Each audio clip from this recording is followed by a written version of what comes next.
ನಮಸ್ತೆ ವೀಕ್ಷಕರಿಗೆಲ್ಲ ನಾಗಮ್ಮ ಯೂಟ್ಯೂಬ್ ಚಾನಲ್ಗೆ ಸ್ವಾಗತ. ನಾನಿವತ್ತು ಮಾಡೋಕ್ಕೆ ಹೊಂಟಿರೋದು different rice. Soybeans, paneer, vegetable ಎಲ್ಲ ತರಕಾರಿಗಳು ಹಾಕಿ ಪಲಾವ್ ಮಾಡಿರೋದು ತೋರಿಸ್ಕೊಡ್ತೇನೆ ಬನ್ನಿ. ಬಿಸಿನೀರು ಕಾದಿದೆ, ಇವಾಗೆಲ್ಲ ಮಸಾಲೆಗಳು ಹಾಕೊಂಬಿಡೋಣ. ಆ ರೈಸ್ ಕುದಿಯೋಕೆ ಹಾಕೋಕ್ಕೆ ಏನೇನು ಮಸಾಲೆ ಹಾಕೇನೆ ಅಂದರೆ ಇದು ಒಂದು ಚಕ್ಕೆ, ಪಲಾವ್ ಎಲೆ, ಸಾಜೀರಿಗೆ, ಕರಿಮೆಣಸು, ಲವಂಗ, ಒಂದು ಚಕ್ರ ಮಗ್ಗು, ಒಂದೆರಡು ನಿಂಬೆಹಣ್ಣು ಒಳಕೆ. ನೀರು ಬಿಸಿಯಾಗಿದೆ. ಇವಾಗ ಅಕ್ಕಿನ 3 ಲೋಟ ತೊಗೊಂಡೇನೆ. ನೆನೆ ಇಟ್ಟಿದ್ದೆ ಬಾಸುಮತಿ ರೈಸು. ಇವಾಗ ಹಾಕ್ಬಿಡ್ತೇನೆ.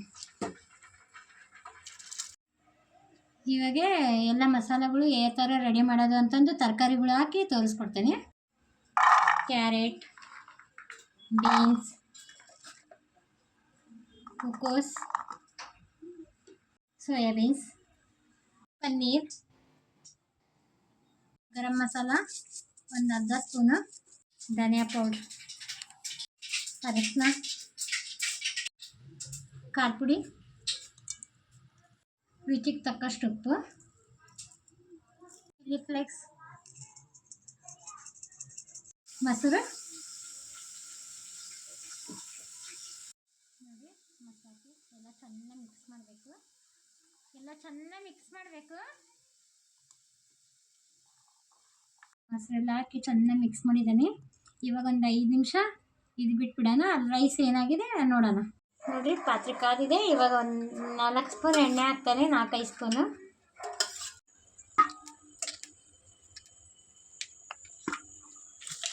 ಎರಡು ಬೆಣ್ಣೆ ಹಾಕಿದ್ದೀನಿ, ಬಟರ್ ಅಂತಾರಲ್ಲ. ಇವಾಗ ಈರುಳ್ಳಿ ಹಾಕ್ತಾನೆ.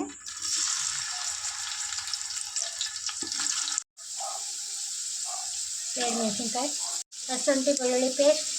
ಎಣ್ಣೆ ಬೆಂದಿದೆ. ಇವಾಗ ಎಲ್ಲ ಮಸಾಲ ರೆಡಿ ಮಾಡಿ ಇಟ್ಕೊಂಡಿದ್ವಲ್ಲ, ಮೊಸರು ಹಾಕಿ ಇವಾಗ ಎಲ್ಲ ಮಸಾಲ ಹಾಕ್ಬಿಡೋಣ.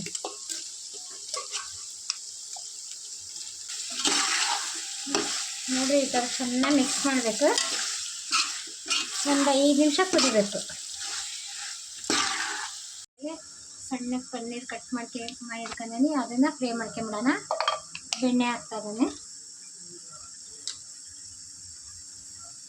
2 ಬೆಣ್ಣೆ ಹಾಕಿದ್ದಾನೆ. ಪನ್ನೀರು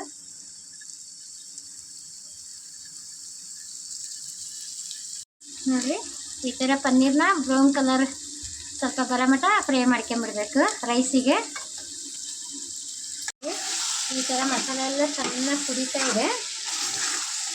ಎಲ್ಲ ಮಸಾಲೆ ಚೆನ್ನಾಗಿ ಹೊಂದ್ಕೊಂಡಿದೆ. ಮಸಾಲ ಮಸ್ತ್ ಬಂದಿದೆ. ಇವಾಗ ಇದಕ್ಕೆ ಹಸಿ ಬಟಾಣಿ ಹಾಕೊಂಬಿಡೋಣ. ಒಂದು ಬಟ್ಲ.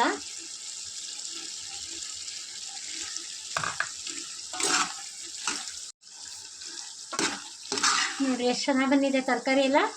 ಪನ್ನೀರು, ಸೋಯಾಬಾಲ್ಸು, ತರಕಾರಿ ಪಲಾವ್ ಎಷ್ಟು ಚೆನ್ನಾಗಿರುತ್ತೆ ನೋಡಿ. ನೋಡಿ ಎಲ್ಲ ಮಸಾಲೆ ಎಲ್ಲ ಬೆಂದಿದೆ. ಇವಾಗ ರೈಸ್ ಮಾಡಿಟ್ಕೊಂಡಿದ್ವಲ್ಲ ಬಸ್, ಅದು ಹಾಕ್ಬಿಡೋಣ. ಇವಾಗ ಸ್ವಲ್ಪ ರೈಸ್ ಹಾಕಿದ್ದೆ, ಕೆಳಗಡೆ ಮಸಾಲೆ ಇತ್ತು. ಇದು ಮೇಲೊಂದು ಸ್ವಲ್ಪ ಮಸಾಲ ಹಾಕ್ತಾನೆ. ಪಲಾವ್ ತುಂಬ ಚೆನ್ನಾಗಿ ಬರುತ್ತೆ ಈ ಥರ ಹಿಂಗೆ ಮಾಡಿದರೆ. ಪಲಾವಿಗೆ ಈ ಥರ ಎಲ್ಲ ಮಸಾಲ ಹಾಕಿದ್ದೆಲ್ಲ, ಯಾಕಂದರೆ ಎಲ್ಲ ಕಡೆಗೂ ಹೊಂದ್ಕೊಳ್ಳಿಯಿಂದ ಆ ಥರ ಹಾಕಿದೆ. ಯಾಕಂದರೆ ಫುಲ್ ಕೆಳಗಾಗ್ಬಿಟ್ರೆ ಮಸಾಲ ಚೆನ್ನಾಗಾಗಲ್ಲ ಕೈಯಾಡ್ಸೋಕ್ಕೆ ಅಂತ. ಇವಾಗ ಇದು ಮಿಕ್ಕಿರೋ ಮಸಾಲೆ ಎಲ್ಲ ಹಾಕ್ಬಿಡ್ತಾನೆ. ಇವಾಗೆಲ್ಲ ಮಸಾಲ ಹೊಂದ್ಕೊಂಡಿದೆ ಪಲಾವಿಗೆ.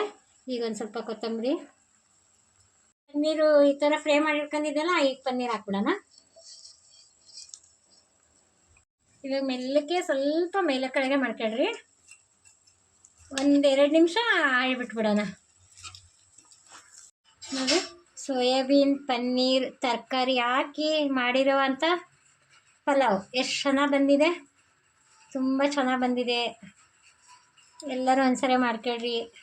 ನಾಗಮ್ಮ ಯೂಟ್ಯೂಬ್ ಚಾನಲ್ಗೆ ಲೈಕ್ ಕೊಡ್ರಿ, ಸಬ್ಸ್ಕ್ರೈಬ್ ಆಗ್ರಿ. ಪನ್ನೀರ್, ಸೋಯಾಬೀನ್, ತರಕಾರಿ ಹಾಕಿರೋಂಥ ಪಲಾವ್ ರೆಡಿಯಾಗಿದೆ ನೋಡಿರಿ. ತುಂಬ ಚೆನ್ನಾಗಿದೆ, ಹೆಲ್ದಿಯಾಗಿದೆ. ಹೂಕೋಸು ಎಲ್ಲ ತರಕಾರಿ, ಸೋಯಾಬೀನ್, ಪನ್ನೀರ್ ಎಲ್ಲ ಹಾಕಿದ್ದೀನಿ. ಒಂದು ಲೈಕ್ ಕೊಡ್ರಿ. ನಾಗಮ್ಮ ಯೂಟ್ಯೂಬ್ ಚಾನಲ್ಗೆ ಸಬ್ಸ್ಕ್ರೈಬ್ ಆಗ್ರಿ.